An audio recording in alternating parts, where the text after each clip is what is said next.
Perfect. Does someone want to read for us Promoting Interdependence? Really great section on 154. I can go first. Please. Promoting Interdependence. I'll pull down page 154. Varnashrama Dharma is based on honoring the diversity in unity that is the natural consequence of interdependence. When there is forced conformity, there will never be true unity. When there is simply diversity without any attempt at unity, this is anarchy. The divine monarch's duty is to expertly engage the people according to their individual natures and responsibilities toward the central goal of developing a balanced society. A divine monarch seeks to synergize his kingdom. Synergy literally means that the total effect is greater than the sum of the individual elements. 1 + 1 equals more than 2. The ability to synergize a kingdom comes from celebrating the diversity among one's subjects and then holding them accountable to fulfill both personal and social goals. It does not result from either dependent or independent citizens, but from those who recognize their interdependence. Recognizing interdependence also results in the formation of symbiotic relationships. That is, relationships based on mutual need. In a symbiotic relationship, what it takes to maintain two distinct living entities is actually reduced as the two entities support each other's needs and help one another attain success. When the king honors unity and diversity, it allows for symbiotic relationships among his subjects wherein all benefit. For interdependence to work, however, there has to be a common ground upon which the diversity expresses itself. Without that common ground or common goal, society will fall into chaos. Diversity experts realize that by celebrating diversity, we can avoid 4 cancers that are detrimental to the achievement of synergy.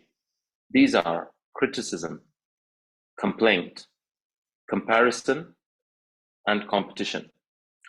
Without celebrating diversity, we may exist, but will we flourish? In such a condition, we will not optimize our potential. Unless we learn to cooperate, we will only compromise. We must do away with divisive factors if we are to achieve synergy. Too much independence destabilizes an institution or community because it produces anarchy. When there is social fragmentation, people will not bring out their best. Also, too much dependence is unhealthy because people will not be creative. They will not use their own initiative in performing their tasks, but will tend to be dull and uninvolved on a personal level. Nowadays, people are discussing codependency, which manifests at its worst in addictive behaviors. Codependency is often at conflict with one's God consciousness because the codependent person replaces God with his or her spouse, child, business, or a substance such as alcohol or cocaine. Every form of addiction is a misdirected religion. John Bradshaw, in his best-selling book, Healing the Shame That Binds You, discusses some of the dangers of addiction. He stresses how every addiction is an aborted religion, how it has a God, disciples, devotees, and rituals. The rituals might be seen in the way one passes around a marijuana joint, for example, or the way in which one drinks alcohol with friends.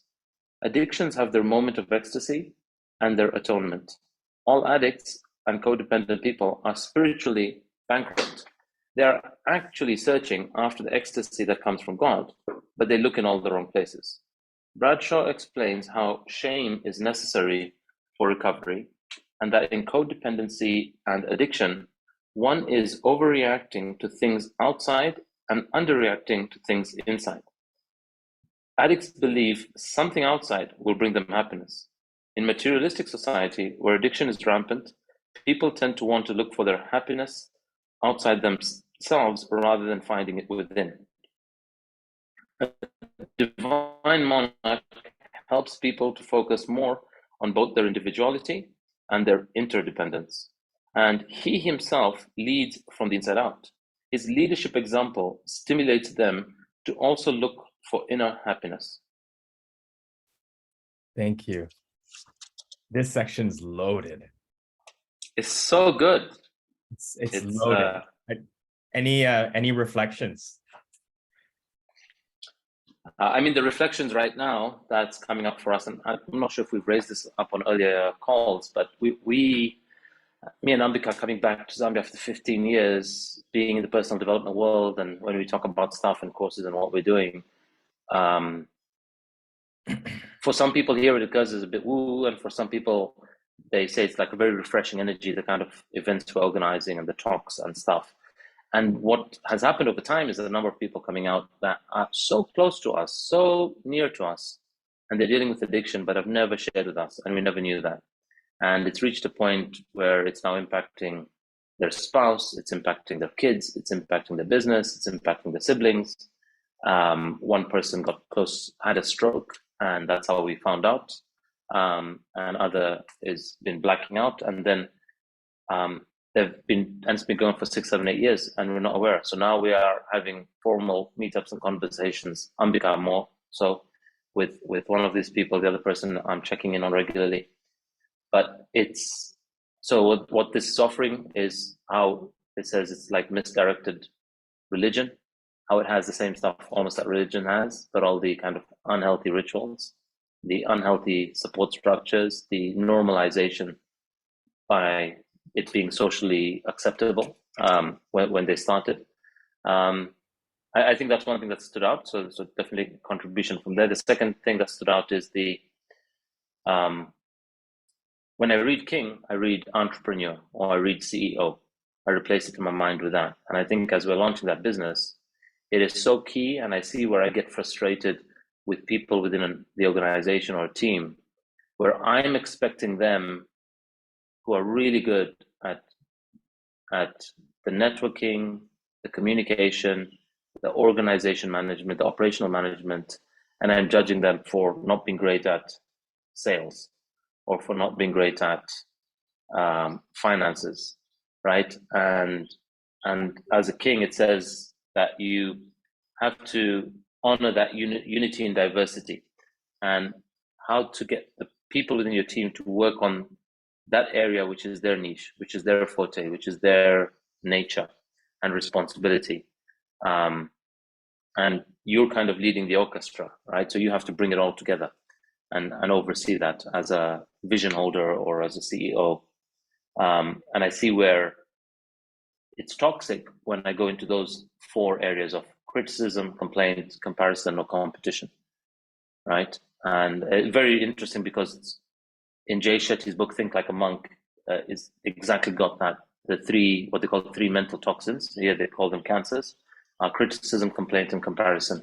He doesn't have competition there. But yeah, that's what I got.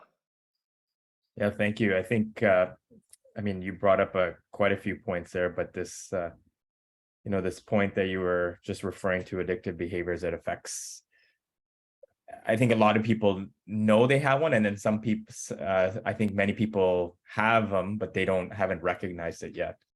And this idea that was bringing up here, I really, probably one of the most powerful lines I felt in this section was this, where he defines codependency, and he says here is a conflict with one's God consciousness, because codependent person replaces God with his or her spouse, child, business, substance, a substance of choice.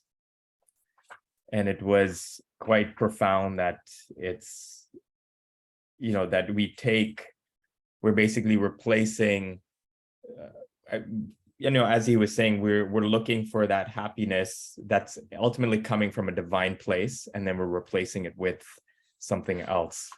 I think that's quite a profound idea. If we just take a moment to, just to reflect on that. I absolutely agree, Rick, and that's so well put. I love it when we have a smaller group also sometimes. I love it when we have a bigger group because there's so much more dynamics. But sometimes when we have a smaller group, we can also spend a little bit more time on some of this. Is such a as you said, such a loaded paragraph. And I know that Ronnie picked up the whole aspect of the addiction and the cancers. You've picked up on this codependency thing. And the codependency thing, exactly what you said, Ricken. It's about, I remember once coaching somebody who and of course, all of us can recognize this within ourselves also at some stage in our lives. But there was this one person who was just obsessed with her mother. And it was such a toxic and codependent relationship because almost everything in life was, can't live with, can't live without, can't live with, can't live without. And then I had another client at the same time who was very, very codependent with their, estranged ex wife, actually. And it was like, it's almost as if hate and love, two sides of the same coin, very strong emotions, but really not able to move on. And at the very same time, I had another person who was obsessed with needing validation from her boyfriend. And when she was ghosted, she just couldn't move on. So it's just different facets of codependency, but eventually the message to each one of them was the same, that the light you see in that person, you need to stop seeing them as the source of that light. The source of that light is divine.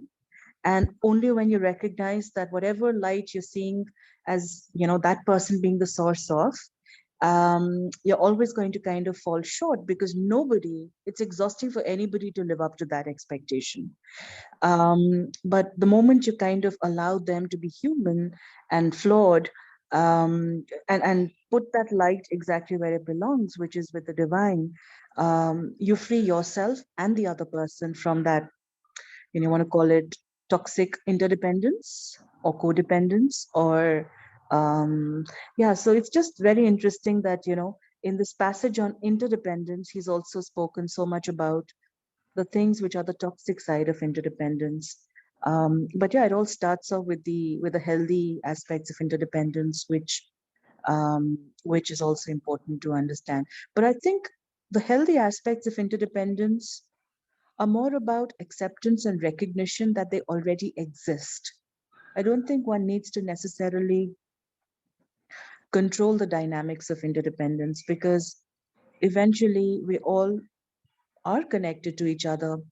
Everyone is, an aspect of and everyone's experience is connected to our experience, and so on and so forth. So yeah, so it was just a very thought-provoking paragraph, and I'm going to take a lot away from this. Yeah, thank you, Avantika. I was just thinking in this idea of interdependence. I just wanted to share, I never really was even introduced to this concept till 2013, which doesn't seem like that long ago. And then a friend of mine who's I feel very close to, I definitely see him as in a mentor capacity, but now we're closer friends because of something he said then. He said that our I would say the friendship at that point was there was more dependency. And then he introduced this term of independency, and he put it really simply, which I haven't forgotten. He says, it's the idea of, I want to be with you, but I don't need you. And it was a really kind of profound idea for me at that time, because I was extrapolating that into other relationships, and it was just a very, and he was speaking from the point of view of just empowering me. And yeah, I just wanted to share that was kind of the time where, it kind of changed my view of so many relationships that I had in my life, because it's really easy to slip into codependency. And isn't that beautiful? Because what a free relationship that is, right? When you know that there is love, and there is appreciation, and there is equitable desire to be part of the partnership, but there is no hostage, there is no entanglement or bondage. And that reminds me of, just like this was such a lovely example of healthy interdependence. One of the books, I think one of the classic titles of a book on codependence was, I don't love you, but please don't leave me. And I think that just kind of that just kind of shows what the dark side of independence could be. Okay.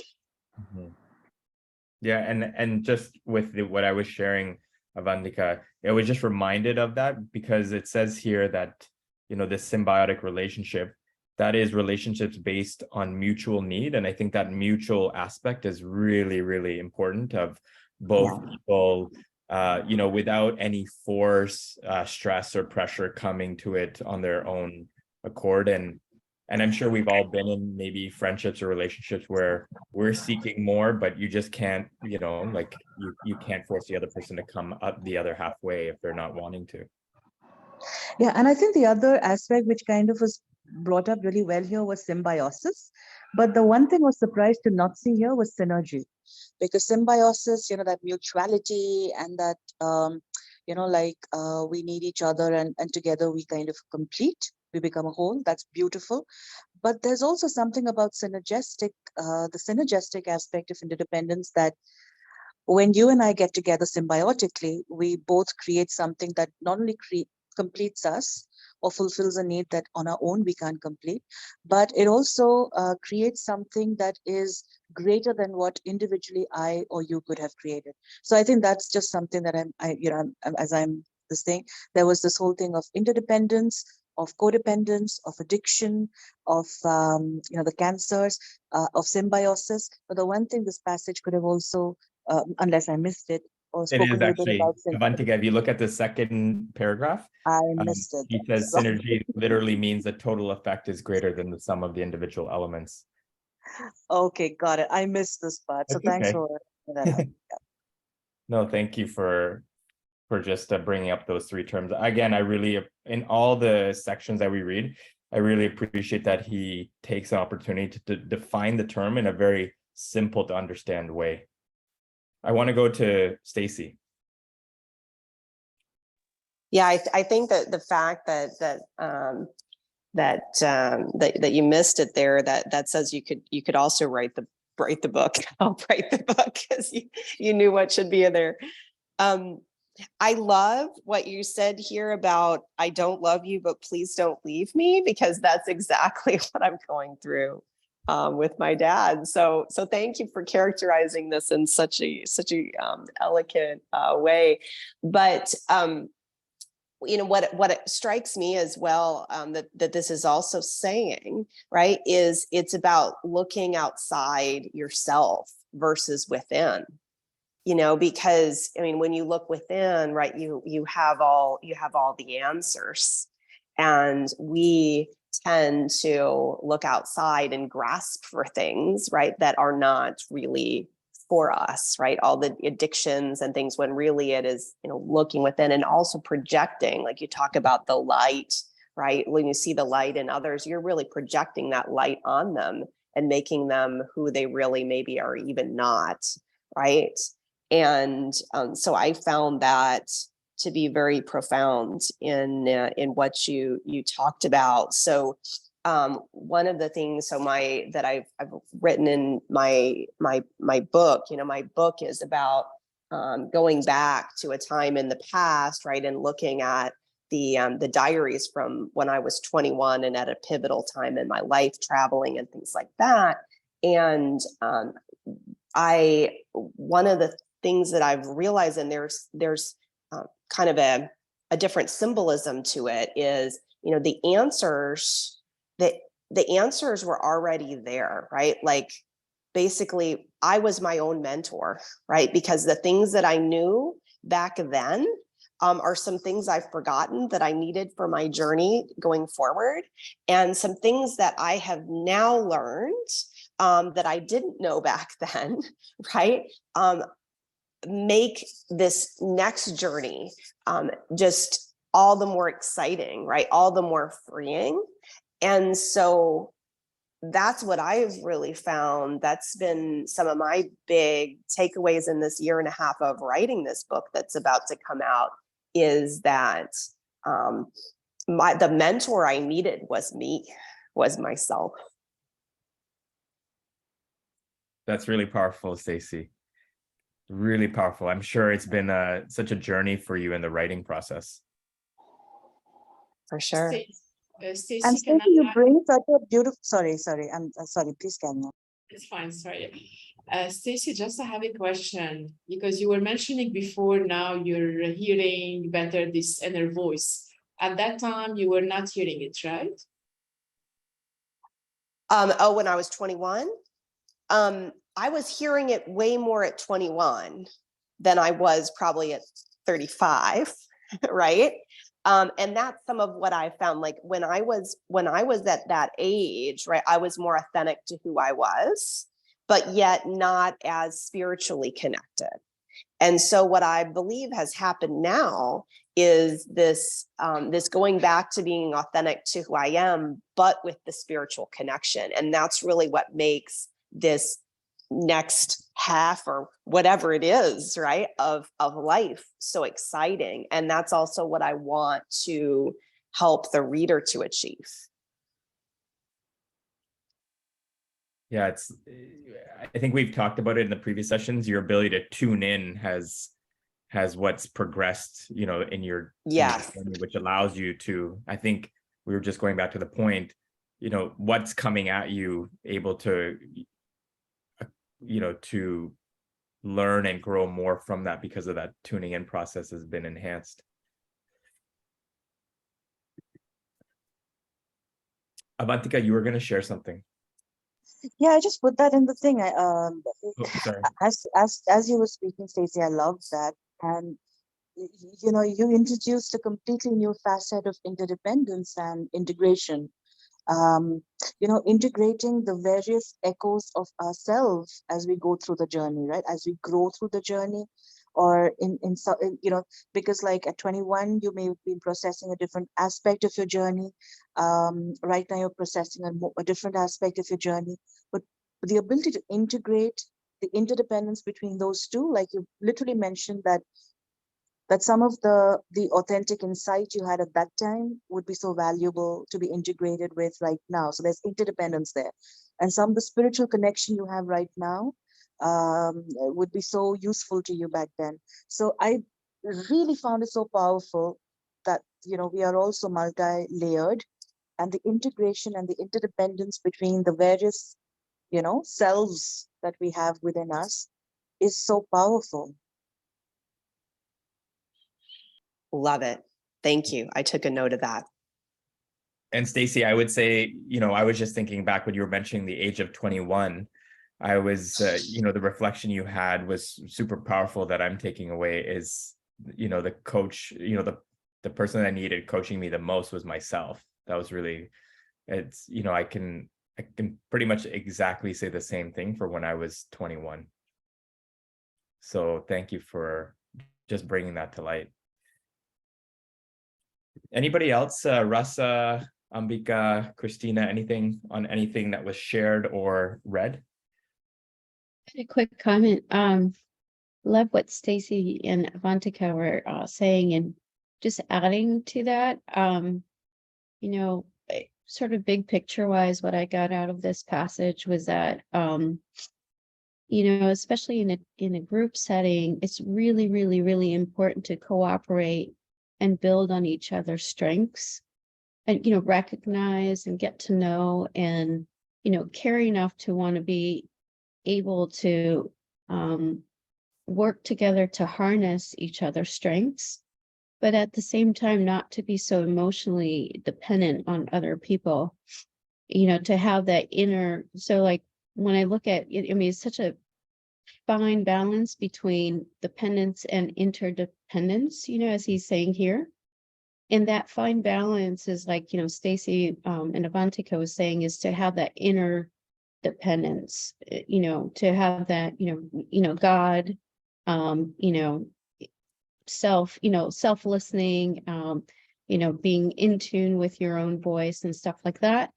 And, you know, having that as your foundation, but then being able to go outside of that and sort of augment it. So you start inside and then you augment it with, you know, those around you, rather than most people don't listen and have a weak inner, you know, inner foundation. And then the thing that they do is, instead of working on the inner foundation, they go outside and they seek, you know, that, obviously we're talking here about codependency in its toxic forms, being you're seeking that validation, you're seeking that, let's just say, inner strength from other people rather than trying to find it within yourself first. So, just a lot of fine tuning, I think, as we go through life. Various aspects come forth, where you're more dependent on others. You move through codependency. You have to understand yourself better. You grow internally, you grow spiritually. All these things come to play to where, at some point you're able to stabilize and find more of that balance, but it takes time. Yeah, Russell, just building on your point that was here on page 154, there was really a great point, at least heading us, pointing us in the right direction about this idea of synergizing a kingdom comes from celebrating the diversity amongst one's subjects and then holding them accountable to fulfill both their personal and social goals. And I think just as a society as a whole, and even within families, I can at least just speak for my own family and circle, that I can do a better job of celebrating the diversities of others, that are in my life, and then at the same time holding them accountable. I think that's a really powerful point on enhancing the synergy. That was just speaking to your point too about, we have to kind of this fine line between dependence and interdependence, but how we can enhance that is really focusing on, knowing our strengths, but then also celebrating others' strengths and empowering them to do something with those. Ambika.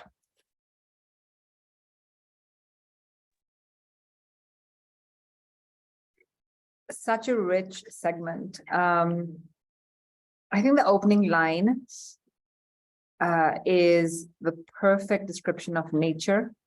That's how nature exists, like a garden, which we see a lot more of being here in Zambia, and greenery. There's just abundance of diversity that is so brilliantly interdependent. The roots of one feed another, and the shadow of one, fuels another, and just that whole ecosystem is amazing. So as you read that, it just reminds me of nature. The second line kind of reminds me of boarding school, which is forced conformity. You had to walk in a straight line, talk a certain way. When the teacher shows up, you got to stand. You had to address them in almost a choir.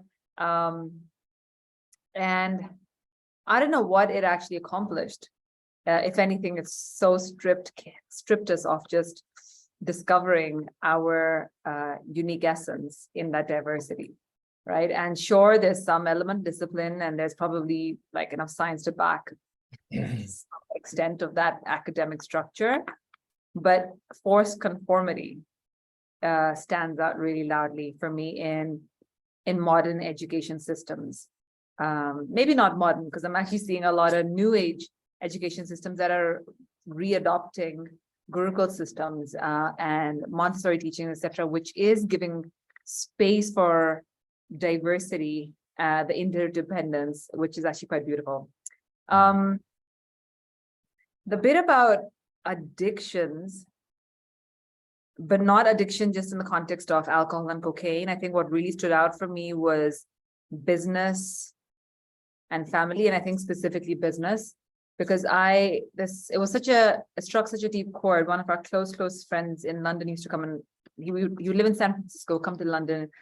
He's a senior partner in a global consulting firm. And so the highest, and he got to a very high position at the age of, in his early 30s. And when he'd meet, we're very close. We grew up in Zambia together. He said once distinctly that, I don't believe in God. And most of us, to be honest, before I got into personal development, were kind of in the same boat, which is our parents are religious. We kind of went to those religious functions, but none of us ever took on those practices, certainly not the way our parents did. And when he said it, I was kind of okay, whatever. But actually, if I think about, the more I reflect on it in our lifestyles, in a way, shape, and form, that is its own version of misdirected religion, because the discipline, the devotees, the rituals, it's all there. And I've just never seen it in that context, or even in alcohol. Like for me, addiction has always been in the context of emotional relief, where we have no access or awareness to even deal with those unhealed emotions, versus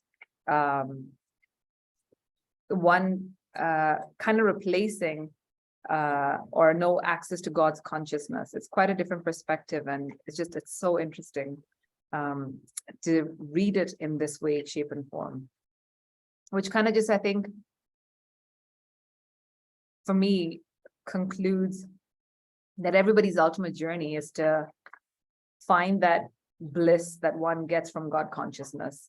And when it's misdirected, then all the stuff of busy lifestyles, busy work, overindulgence, et cetera, attachment to loved ones, all of that shows up, kind of like clouds, taking us away from our inner sunshine. And that's it. Yeah, no, thank you. I was just, this section, where he describes these 4 components: God, disciplines, devotees, and the rituals, and you apply that to addiction. And then he just used a simple example of just either passing around the marijuana joint or, drinking with friends. Like it's so relatable. We've seen ourselves in those situations. And it's just really interesting that every addiction comes with these 4 things that pretty much mirror, one's own maybe spiritual tradition or path, and how they can easily be mistaken for the other. Any other comments? We'd have a written exercise that I thought was really nice to go through, but I just wanted to capture anything else in this section that people wanted to highlight. I just wanted to flag one thing that I learned from parenting around, like follow on from what Ambika was saying, and also just acknowledge I have to drop in about 4 minutes, is I think sometimes there is this forced conformity, and then there is encouraging people, or as Castamato, Mike Tyson's coach, used to say, he says, our job as a coach is to find that spark in an individual and then to fan that till it's a big burning flame, like a big burning forest fire, right? That's what he used to say. That's the coach's role. You identify that spark in that individual, what is their authentic nature, their swabhav, and then go to town on really, really magnifying, encouraging, expanding upon that. And when Ambika talks of school and you are forced to sort of walk a certain way, dress a certain way, I almost think that before you get to identifying that, you have to go through a little bit of forced conformity, right? Before you can bring out your own authentic version and self-expression. Or like in the movie Karate Kid, he doesn't train the guy how to just be on the court. He focuses on the wax on, wax off. And you do that forced conformity for a long period of time, over and over and over and over again. And then when you put in the arena, that's when your own creativity comes out. And then that's when you're encouraged to bring your own intuition and dance in the conversation, dance in the fight, right? So I think they're part of that journey. Like as a kid right now, I don't know what my kids are good at. I might have my goals or ideals, and I can't just take them for one trial of football and say, hey, you're made for it or you're not made for it.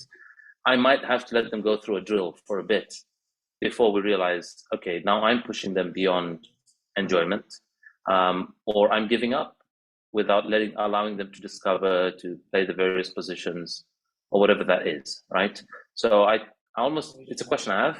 I think we need to go first through that forced conformity before that structure is required. Like kids who have gone to a convent school or strict structure, then appreciate the opportunity to have creativity and that open space to design their life and discover their talents later on. Yeah, Ronnie, I'm really appreciating that point, because I was just going to also share that I think there's a space for this forced conformity in our journey, because if we don't, to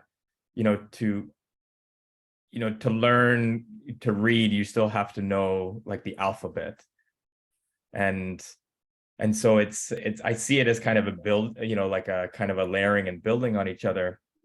you know, when we're thinking about the Karate Kid and, you know, just simply, I think one place where we sometimes lose people is there's this kind of, you have certain disciplines, but people don't know why, or the rituals, and they don't know why, right? So I think in the process of forced conformity, we can, you know, we can share the why more. I think it will help people.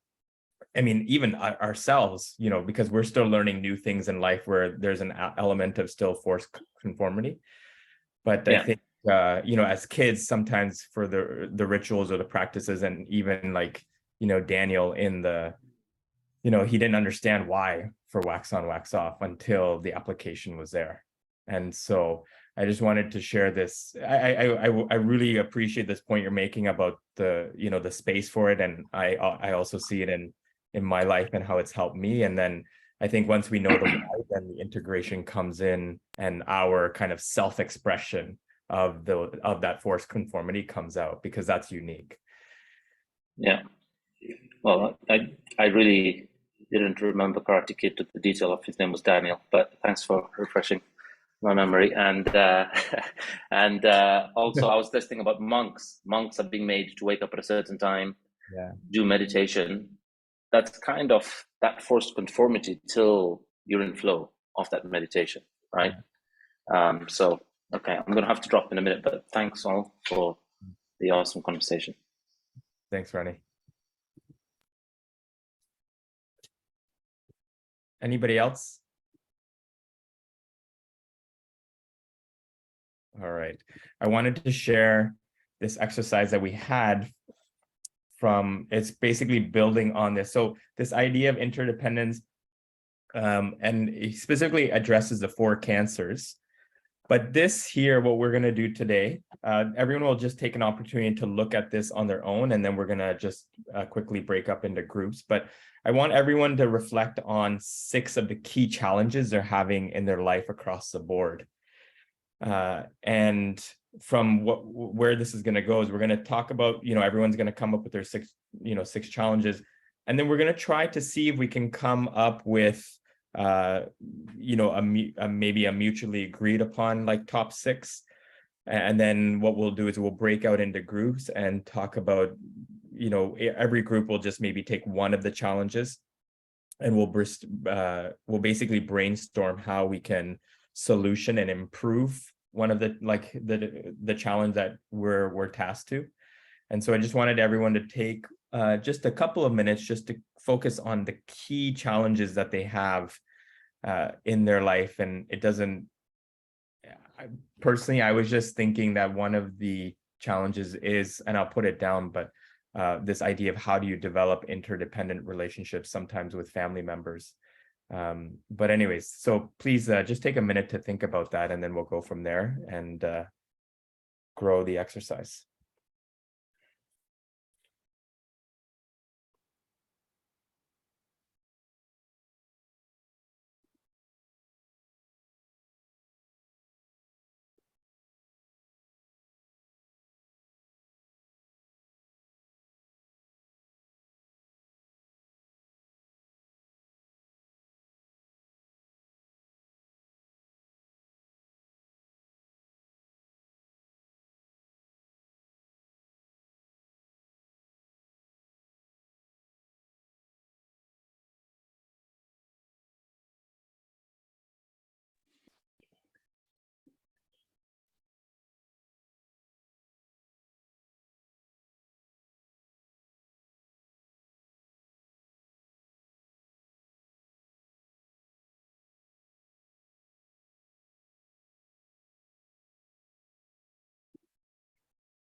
Hey, Ricken, sorry, Hey, are we doing the implications bit as well, or just writing 6 key challenges?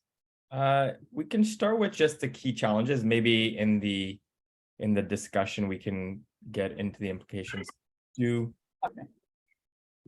Thank you. Do we want to, is everyone happy to maybe share some of their challenges, and we can have, what we can do is everyone, we can just let it free flow right now in terms of challenges, and then maybe as a group, we can just consensus pick some that we want to dig into in a group setting.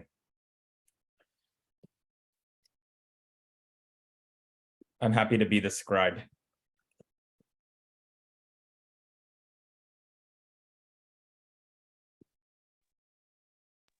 Okay, I'll go first. I have only 3. I've actually written them down in the chat, but Okay, sure.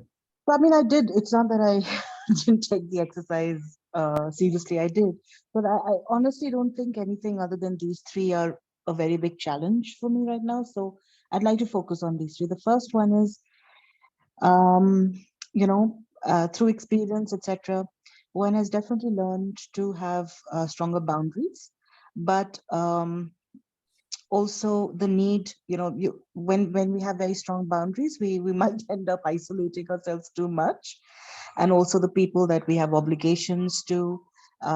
So to have more permeable boundaries, which keep all the bad stuff out, but don't keep the good stuff out. So right now, I think the biggest challenge has been to revisit all relationships and nourish and nurture the good that exists there, to make sure that one is not running away from any duties and responsibilities towards the key players in one's life, while protecting oneself from being exploited, abused, traumatized, or hurt or offended in any way.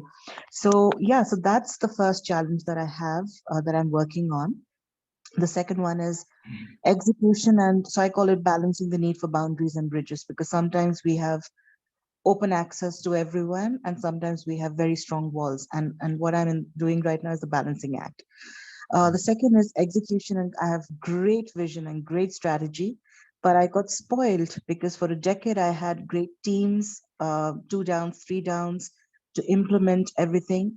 And as an entrepreneur now, I have a very lean 1 down, and everyone needs to be basically, doing everything from opening the door to, closing everything, from start to finish. So what I find is my biggest challenge is that I know that I'm very good with vision and strategy, and where it ends up failing is that execution focus becomes rushed, or something that should have been closed in a month. We're still talking about it 2 years later because it's in the pile of the things that never got done. So great ideas, not enough. I'd rather work, the challenge is to maybe have not such a good idea, but one that gets done. And the last one is that, you know, in these last 6-7 years of personal work, I have forgotten the light-hearted, carefree, fun person I used to be in my 20s and 30s. And I've evolved into this person that is very wise, but not so much fun. So my biggest challenge right now is to lighten up and to really, you know, re-see the world the way I used to see it in my 20s and 30s as just a play. What's it called? Just like an adventure park, right? So yeah, so these are my 3 big ones. Thank you, Avantika. I'm sure to a certain extent we can identify with all 3. Does anyone else want to either put them in the chat or share? Yeah, I can. So I thought I had cracked this, but I haven't. I have very deep wiring around making money is hard, or that you have to work hard to make money. Actually, yeah, that's it. It's not making money is hard, but you have to work hard, which is just the trend of my life. And Ronnie will always say, I will find work to do where I can like work smarter rather than harder. Like I will find how to get myself plugged in on things that I don't need to get plugged in, but because my hardwiring is just got to do it, rough it out. And so how do I zoom out and get smarter around finances without just how to get smarter around finances, multiple sources of income. Like it's a muscle yet to build. The other one for me is virtual retreat in India. What I was really, really present to is my kids are 2 and 6, well, 2.5 and 6, and I can't believe I'm already a mom of a 6-year-old. 6 years are as the cliche goes, going by really fast. But I want to be more present, and I'm equally very, very aware that my comfort zone is my work, and my mom hat is a muscle yet to build, where it's like, okay, I've done whatever minutes, now back to my laptop, because it's just easier and more familiar there, versus like, what's the dance and flow and ease and grace with being with kids and all their dynamic energy is a muscle to build. And I think the third is just, which is very active work in progress, which is just the reactions that come with kids and their new temperaments, and giving up the need to control and finding more conscious ways of responding to kind of educate them. Because I could hear my kids as they, like, when they will have a breakdown with each other, they will literally say the things I say to them. And it's like, oh God, this is like me times 3 now, right? They will say everything I say to them, and it's not pretty. And so just the awareness, the heightened awareness and practice around that is very top of mind for me right now. Thank you, Ambika. If I haven't captured it properly in the chat, just feel free to rephrase. Anybody else wanting to share? I wanted to add, so similar to Ambika, I had the family dynamics bucket as one of my challenges. And so I kind of broke it down into 3 areas of, unlike Ambika, my kids are grown, empty nester. So it's interesting to be in a part of your life where, so much of your life was defined around raising a family and being a caretaker and a mother, and having people depend on you, and then going into this, period of, not having your children around at all. And so, being able to rebalance yourself internally so that you can, basically focus on yourself rather than focusing on your kids, and having that internal self-satisfaction that doesn't come from being a parent or being so a little bit of a different dynamic there. But, you know, so implication wise, I was just writing that, you know, that has left a hollow space that, you know, I'm trying to fill. And then also the notion, you know, like Rick and like we were talking about earlier about those closest to you being, you know, potentially some of the most toxic people in your life, that, you know, implications can be, you know, disappointment, you know, self-esteem issues, feelings of abandonment, feeling that you can't find safety, inner safety, you know, especially when you're, you know, those you trust the most, disappoint and actually hurt you, intentionally hurt you. So, have that as my top one. Thank you for, I'm just writing, maybe Russ, I'm just capturing it as finding safety and strength in family relationships where we've been disappointed.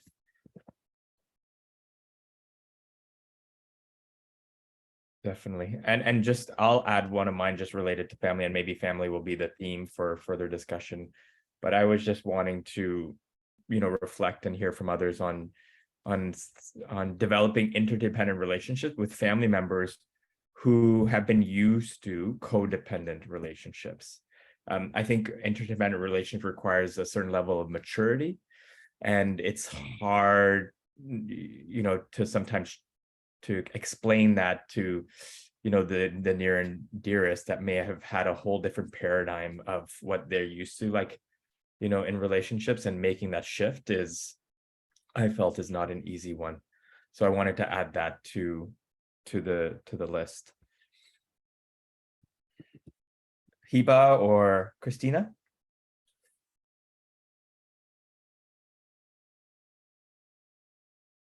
Yeah, I can share too.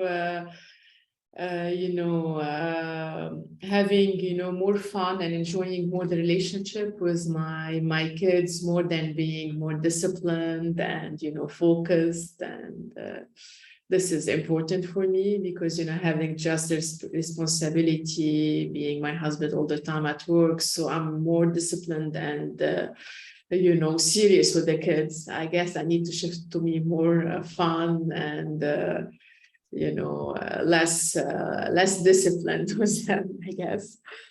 This is one. And two, having a clearer and more focused vision of what I want to do for myself, because I'm being overwhelmed with a lot of stuff and with all the duties of life and people and things need to do. So I'm less focusing on what, you know, clearly I want to do on these strategies as well. These are the main two things that I can, that are really key, challenging and important for me. Sorry, Hiba, I'm wanting just to understand the second one a little bit better to capture. Can you just repeat the second one again? Yes, the second one is the key challenge is to have a clearer and more focused vision of what I really want to do for myself, you know. So I have a lot of ideas, but the limitation is being overwhelmed with everyday new stuff, new things to do and new duties. So it's limiting the time that I need to focus on what I want myself, you know, to do. Thank you. And Christina, did you want to add anything?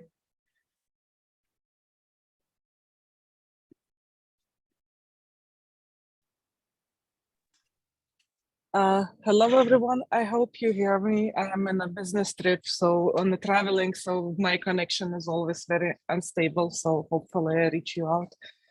I'm trying to anyhow not to lose the session because it's like a very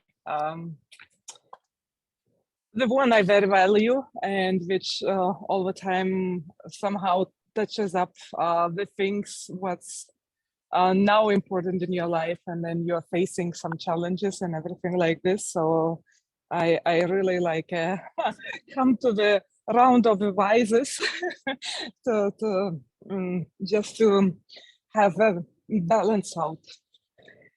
So it's yeah, most likely I'm very touched with hearing that like in around facing the challenges is like the similar challenges in some other dimensions. It's so probably the journey of a human being, and for me personally is most likely as well, just like the very challenging navigation from like, let's say, the new understanding of the things you want to be, setting the boundaries, and then just like moving on. So this facing of extreme resistance and conflicts, and trying to find a way to still say your point and continue. So yeah. Thank you, Christina. So with the time that we had left, I was hoping that since there's 6 of us, what we could do is maybe 3, like we could do 3 pairs. And just from everything that was shared, maybe if everyone is open to picking one of the challenges that's really resonated with them, or maybe you can just in your pair, you know, come up with the one that resonated with you, or with both of you, and try to unpack it, and then we'll have some time to hopefully discuss it together. So I just wanted to, is everyone okay? Everyone understands that they'll come in their group, pick one of the challenges that's mutually agreed upon, try to unpack it in terms of developing a path forward, or, you know, mutual solutions, and then for us to share together. All right, so I'm just 1, 2, 3. Okay, here we go.